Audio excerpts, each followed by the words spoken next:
People all over the world take the knee. But for centuries, black resistance to oppression has taken many forms. When the quarterback Colin Kaepernick first took the knee in 2016, during the national anthem at an NFL game, there was a huge backlash. Ultimately, this act of defiance cost him his livelihood. I'm going to continue to stand with the people that are being oppressed. This country stands for freedom, liberty, justice for all. And it's not happening for all right now. Maybe you should find a country that works better for him. Let him try.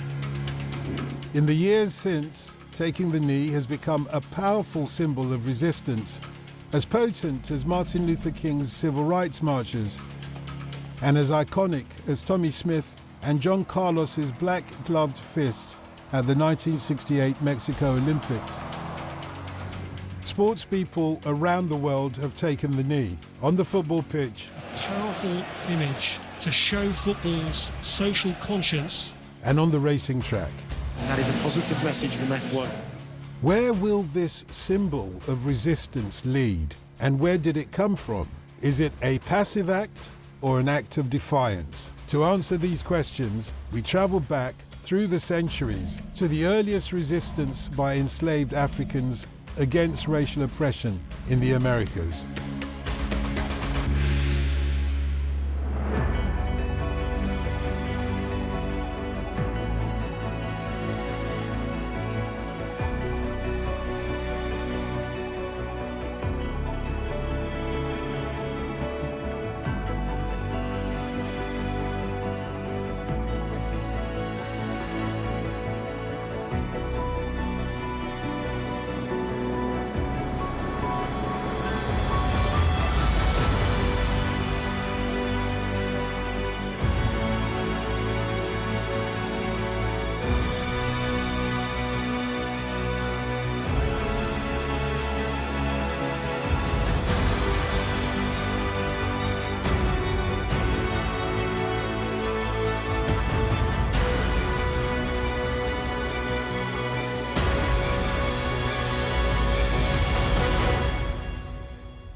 We begin with a somewhat mythical but very real figure who took on the Goliath of the most powerful army in the world and defeated it.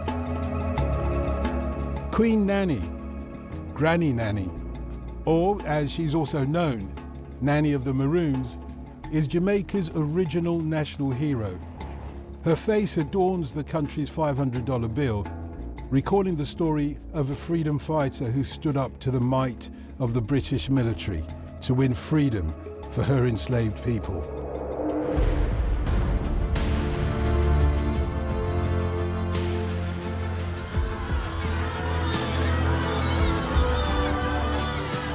In 1655, Oliver Cromwell's forces invaded Jamaica and populated it with a seemingly endless stream of enslaved West Africans brought to toil on the island's sugar plantations. One of the many was Nanny.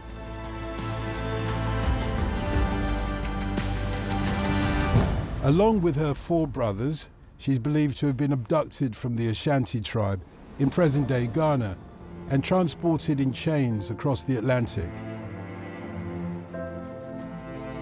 Together with her brothers, she escaped and took up arms in rebellion to win battle after battle.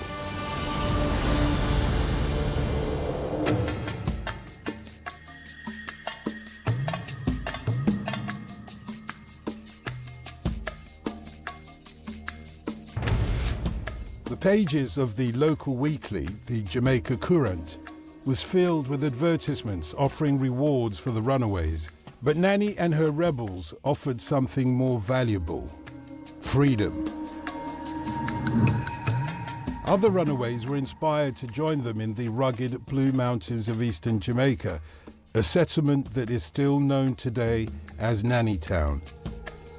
How she achieved this is a matter of folklore, including magical powers attributed to her. Stories survive of her guerrilla tactics, the use of sophisticated camouflage, and how her followers communicated by drum beats and the call of an African horn, the abeng, to sound the alarm.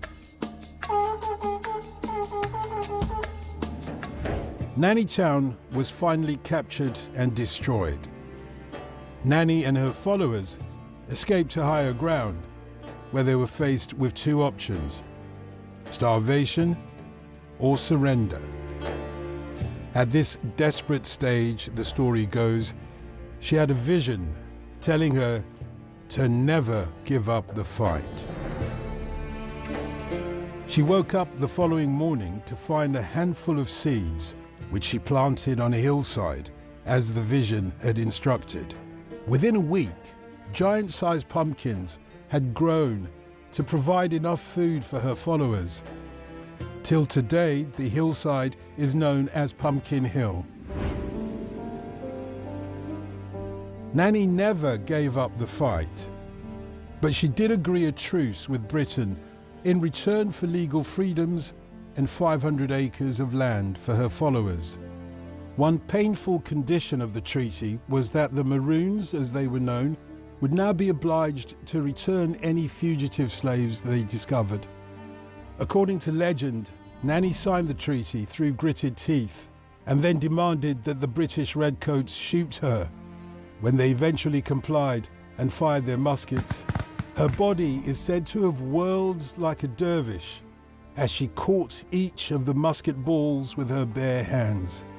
She returned them to the British commander with the words, "There is peace," and then, pointing to the sky, added, "Only one can kill me." Jamaica was not the only island in the region in revolt during the 18th century. Toussaint Louverture would lead modern history's most successful rebellion by enslaved people.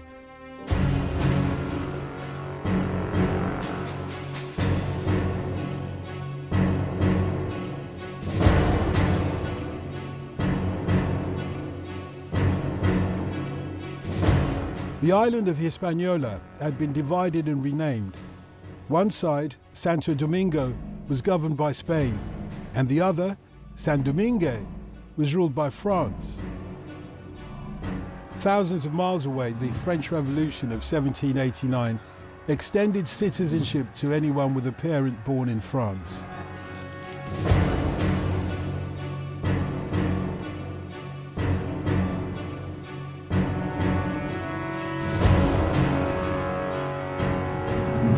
Culminating in a wide-scale revolt.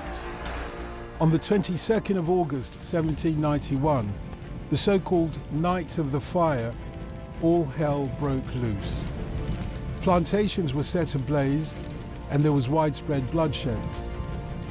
From the ashes, Toussaint Louverture emerged as the rebellion's natural leader.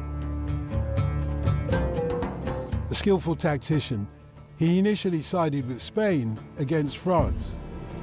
The French response was to quell the threat from its colonial rivals by extending citizenship to all people within its empire. Toussaint reciprocated by switching allegiance to secure a French-approved legal hold on Saint Domingue, after which he conquered Santo Domingo and abolished slavery from Hispaniola forever.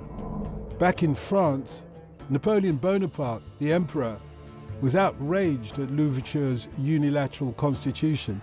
He sent 20,000 troops across the ocean to restore his authority. In the ensuing battles, Bonaparte's army suffered huge losses against Toussaint's fighters. Eventually, the French offered him a peace treaty, but insisted that he come to France in person to sign it.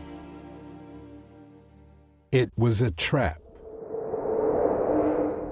Arriving at what he thought was a diplomatic meeting on the island to discuss terms, Toussaint was handcuffed and quickly transported to France in custody and thrown in a dungeon where he spent the rest of his days petitioning Napoleon for his release.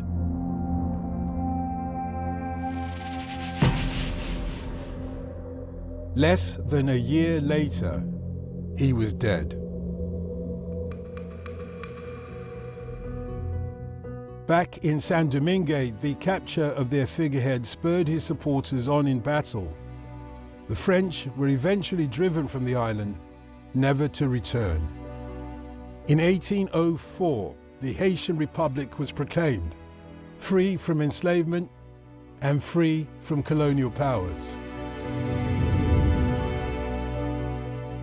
The legend of Toussaint Louverture has inspired many literary tributes, including this from the Romantic poet William Wordsworth. Though fallen thyself, never to rise again, live and take comfort. Thou hast left behind powers that will work for thee, air, earth, and skies. There's not a breathing of the common wind that will forget thee.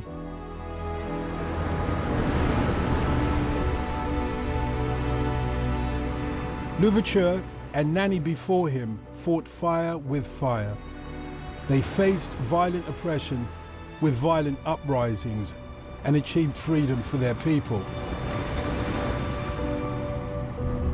Next, we turn to Britain, the heart of an empire, the very core of the world's most successful colonial power, to see if the pen was mightier than the sword.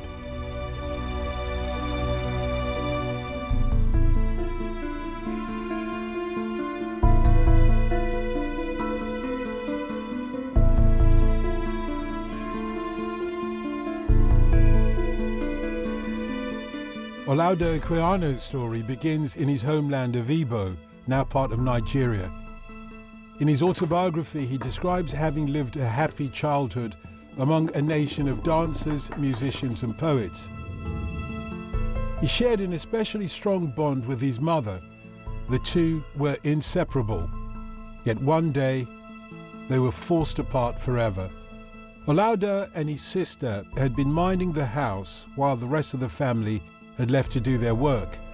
Without warning, two men and a woman scrambled over their walls, seizing them and running off into the woods with them.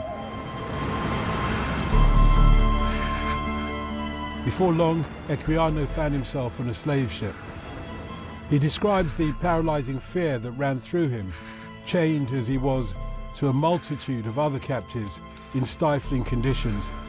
He recalls an almost inconceivable scene of horror.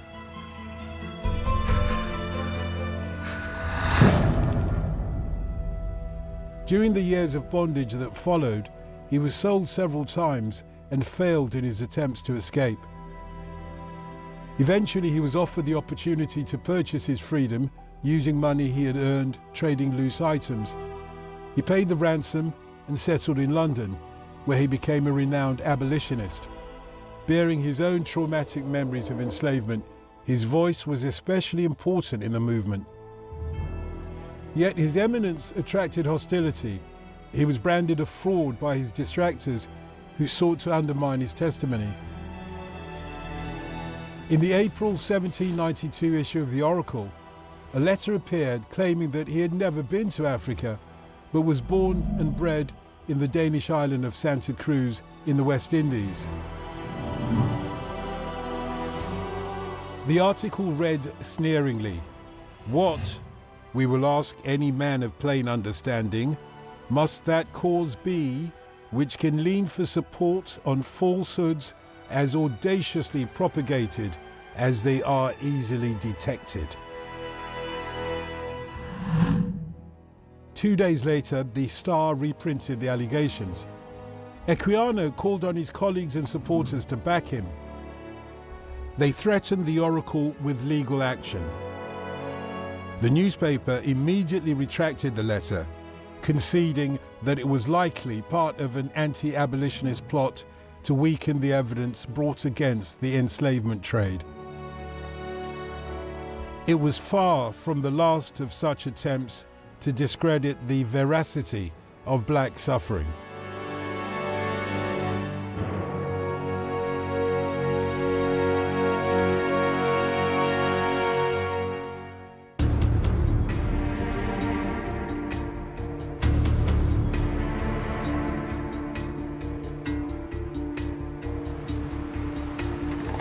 Sometime in the late 1720s, Ignatius Sancho was born on a slave ship in the turbulence of the Middle Passage.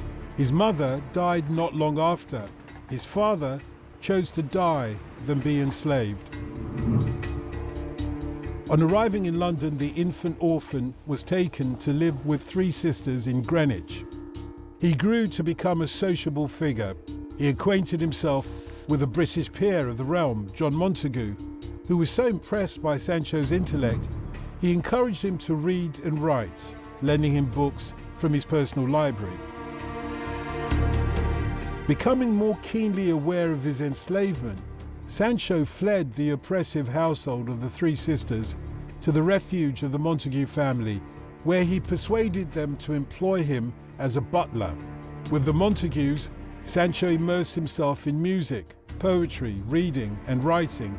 He became a celebrated figure in aristocratic circles and acquainted himself with the great and the good. Above all, Sancho was a man of letters. One of his most acclaimed correspondences was with the influential novelist Laurence Sterne, author of Tristram Shandy. In it, Sancho called on the author to speak out about the enslavement trade. "Think in me you behold the uplifted hands of thousands of my brother Moors." In reply, Sterne proclaimed Sancho's cause, declaring a shared human condition, a brotherhood, bound in blood and unseparated by insensible gradations in the colour of skin. His response was widely published and became a touchstone for the abolition of the slave trade. Through the power of his pen, Sancho articulated the black experience in Britain. He wrote that he felt like a lodger, and hardly that, on the streets of the country's capital. This sense of alienation is echoed by the experience of the so-called Windrush generation of post-war immigrants from the Caribbean and their children who settled in Britain for years, only to discover a half-century later that they were no longer welcome and had no rights of abode.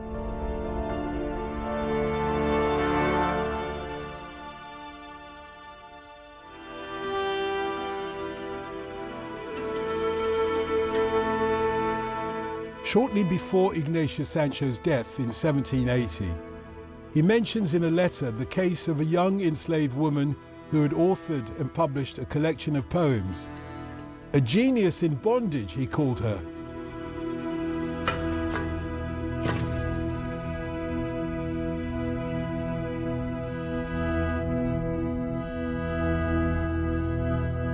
The woman in question was Phyllis Wheatley, whose poems on various subjects were published in London in 1773 when she was 19.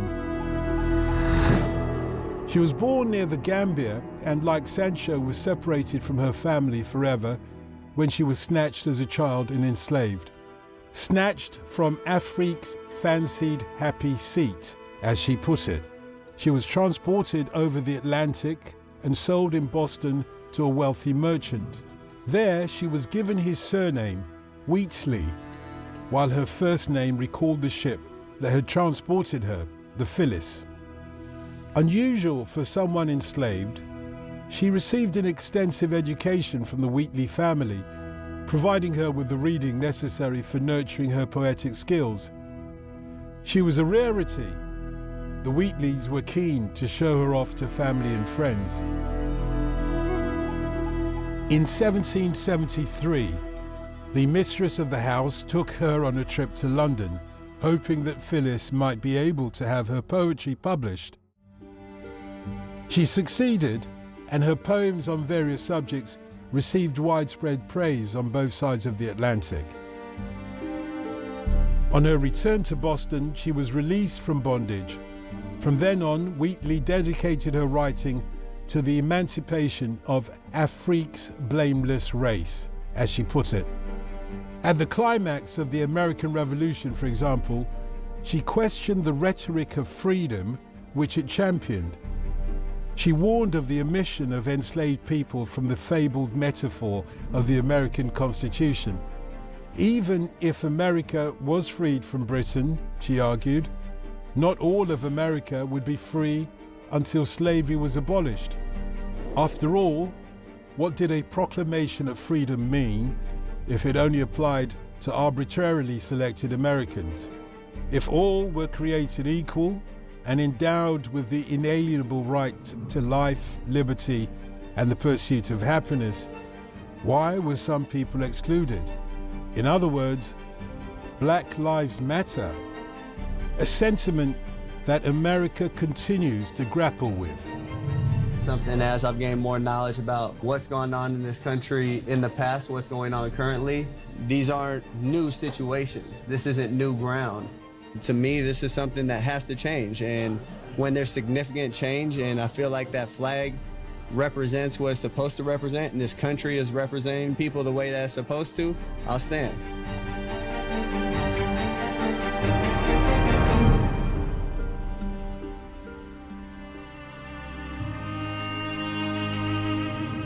In every human breast, Wheatley wrote, God has implanted a principle which we call love of freedom. It is impatient of oppression and pants for deliverance. That principle would guide the fight for equal rights and justice in America for centuries.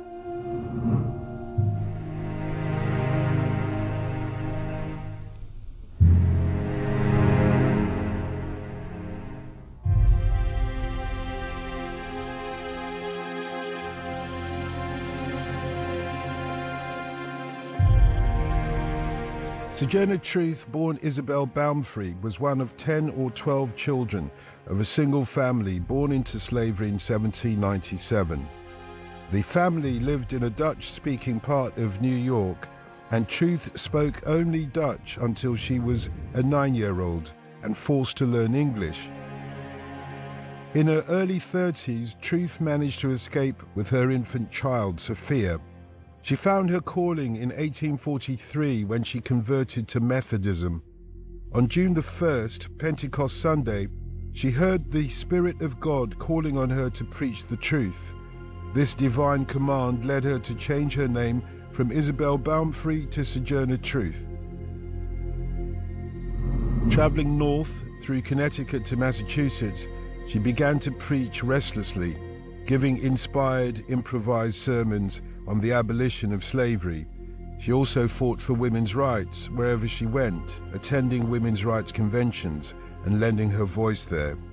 During this time, she came to know other prominent abolitionists, such as William Lloyd Garrison and Frederick Douglass. Like Douglass, Truth's legacy as a symbol of resistance has been manipulated in different ways by different parties. Most famously, in 1851, on a lecture tour through the state of New York, Truth delivered a speech on women's rights, which later became known as her Ain't I a Woman speech.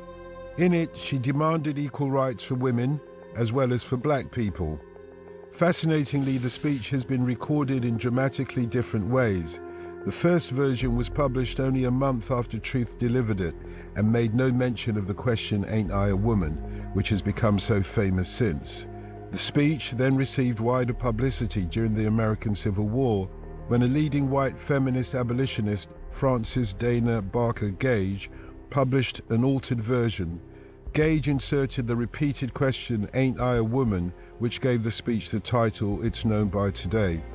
Notably, Gage edited Truth's speech to have characteristics of Southern slave dialects. It's highly unlikely that Truth actually spoke like this, since she was born and raised Dutch-speaking in New York State.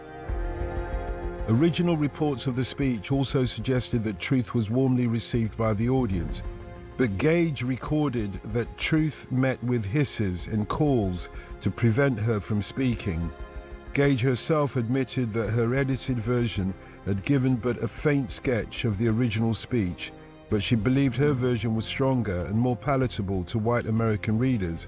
In other words, it made abolitionism more saleable. The white abolitionist agenda had forced Truth's successes to be distorted and her identity unknowingly sacrificed. in its attempt to achieve what it sought to within the wider story of history.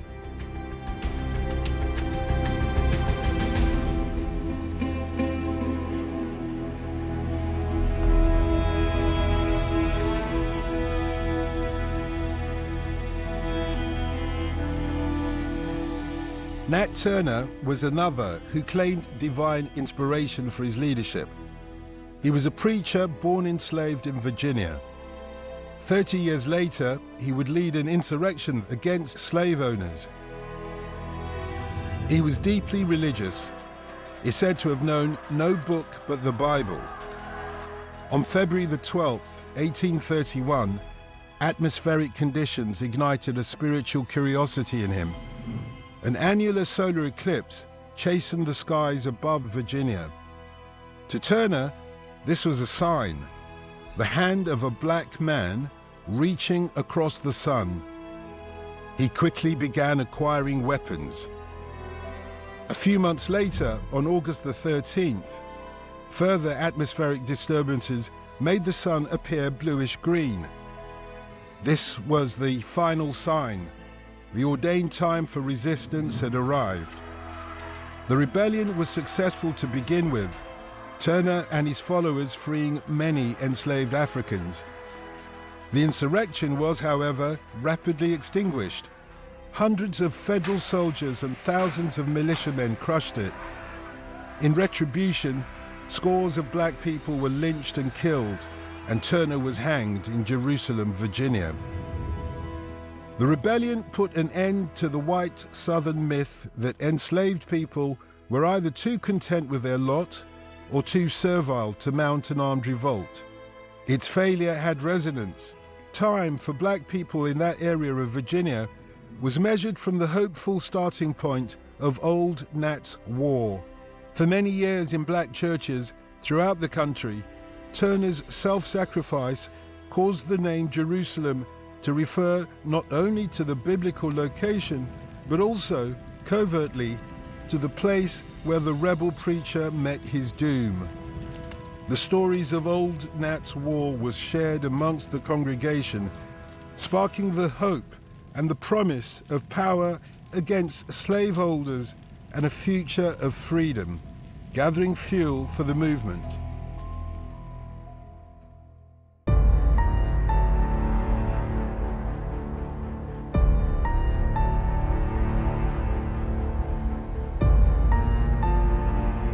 Frederick Douglass escaped his enslavement in 1838 and became a great writer and orator.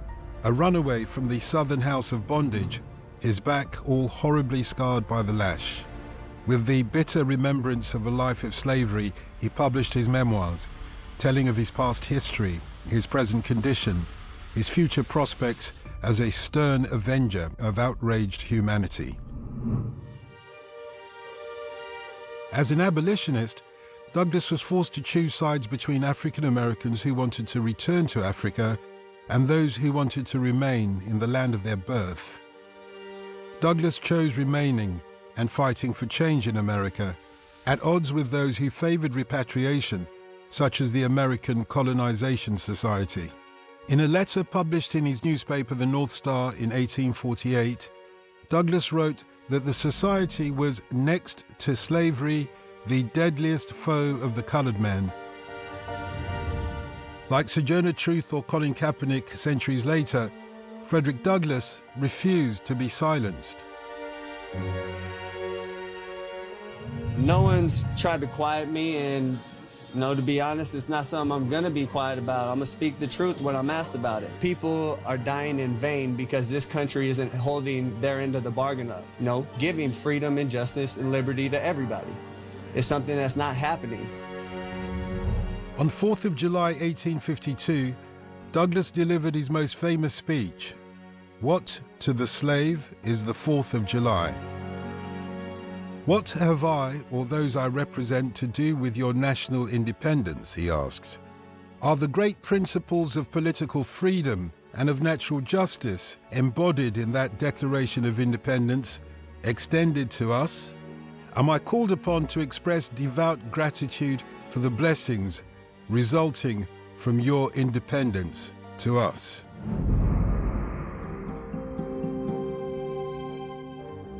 Famously, Douglas's views were subject to change and development throughout his life. Early on, he aligned himself with William Lloyd Garrison's doctrine of moral persuasion, a non-resistant approach to abolishing slavery. Yet later, he came to sympathize with more violent forms of resistance, diverging from Garrison's stance. Essential to Douglas's later support of violent resistance was the memory of Toussaint's revolt. He publicly praised Toussaint Louverture's use of violence to secure freedom for people in Haiti, seeing Toussaint as the noble liberator of his brave and industrious people and his republic, the freest and mightiest on the globe. Toussaint's triumph inspired Douglas's thinking about a black revolution in America. It set a precedent for the freedom of black people globally. The freedom that has come to the colored race the world over is largely due to the brave stance taken by the black sons of Haiti 90 years ago. Posthumously, Douglas's changing stances have enabled him to become a very flexible symbol of resistance. In modern-day America, both Republicans and Democrats celebrate Douglas, co-opting him as a proud symbol for different reasons, latching on to contrasting aspects of Douglas's ideology. However he's viewed, Douglas remains a towering figure of historic resistance.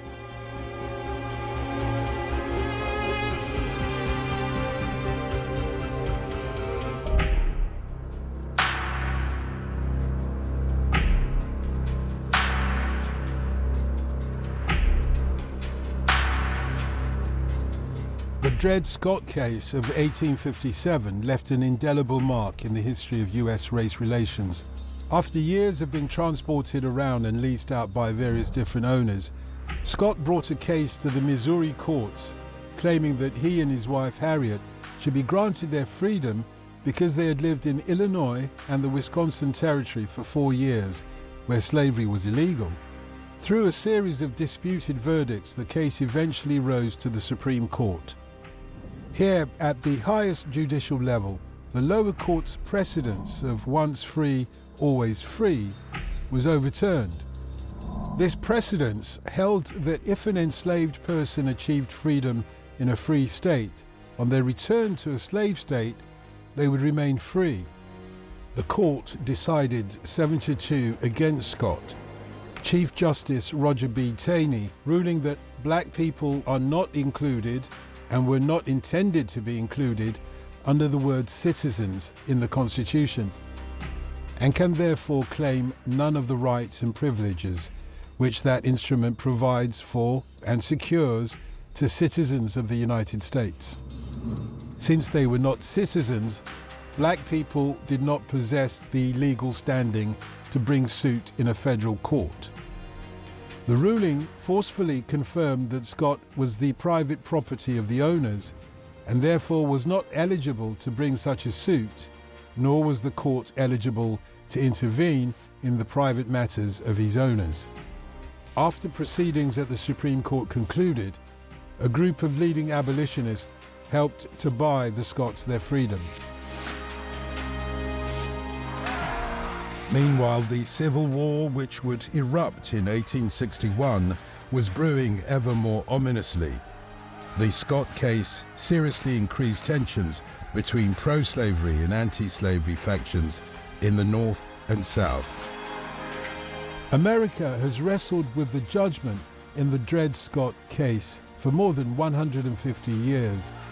Still today, there are those in America who question the citizenship rights of African Americans, including that of President Barack Obama.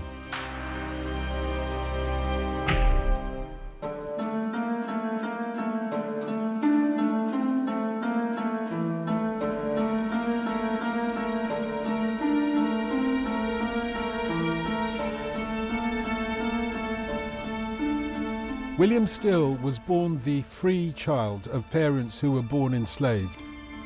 His father purchased his freedom, and his mother, after one unsuccessful attempt to escape, ran away with 2 of her 4 children. They later farmed a 40-acre plot in the New Jersey Pines, where William was born in 1821. He left home at 20 and later joined the Pennsylvania Society for Promoting the Abolition of Slavery, through which he helped enslaved people on the run from the South. Often they would board at his home in Philadelphia, en route to the safe haven of Canada across the border. Some 800 runaways, including 60 children, were helped in this way by his organization. One arrival from the South, upon investigation, the man turned out to be Still's own brother, left in slavery 40 years earlier when his mother fled to the North. Still's meticulous notes are the best kept records of the Underground Railroad as this clandestine route to freedom became known, providing names, locations, and the experiences of runaways from slavery. They are, as Still wanted, a monument to the heroism of bondmen under the yoke, a testament to their desperate struggles, such that the terrible oppression that they were under should be kept green in the memory of this and coming generations.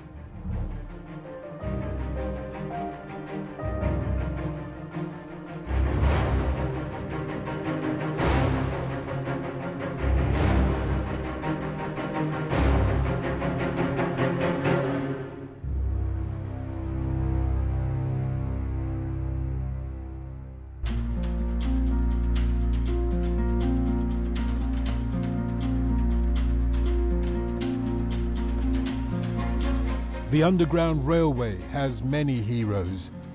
Chief amongst them is Harriet Tubman, whose success in helping enslaved men, women, and children to freedom is unparalleled. In her own words, "I was conductor of the Underground Railroad for 8 years, and I can say what most conductors can't say. I never ran my train off the track, and I never lost a passenger."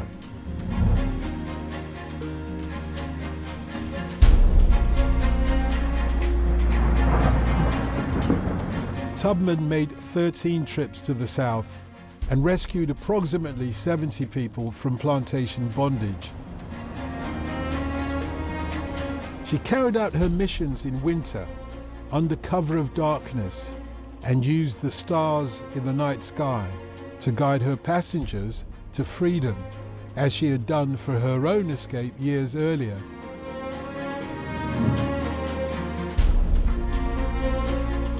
Her success made her a target, a hunted woman with a reward of $40,000 on her head.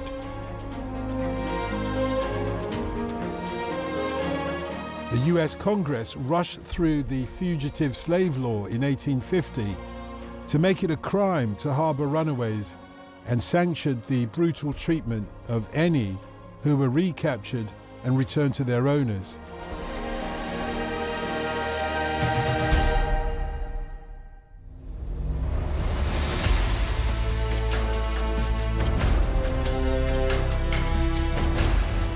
However, during the Civil War, Tubman was recruited by government forces as a scout and spy.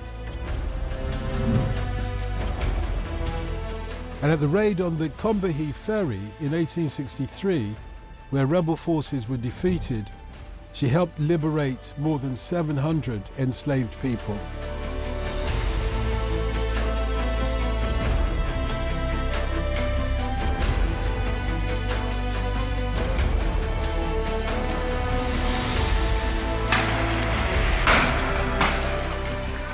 After the war and the subsequent assassination of President Abraham Lincoln, Congress passed the 13th Amendment, ending slavery, and Tubman immersed herself in the women's suffrage movement. But the struggle for racial justice did not end for her. On returning to New York, a war hero, she was severely injured when white passengers violently ejected her from a train.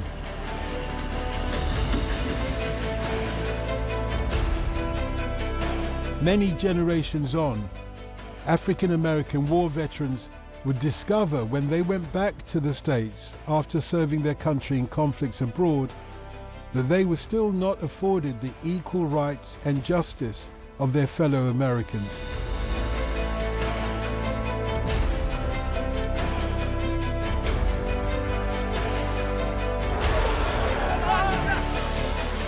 In the next episode, we continue the remarkable personal stories from the black diaspora of civil rights and resistance to racial injustice.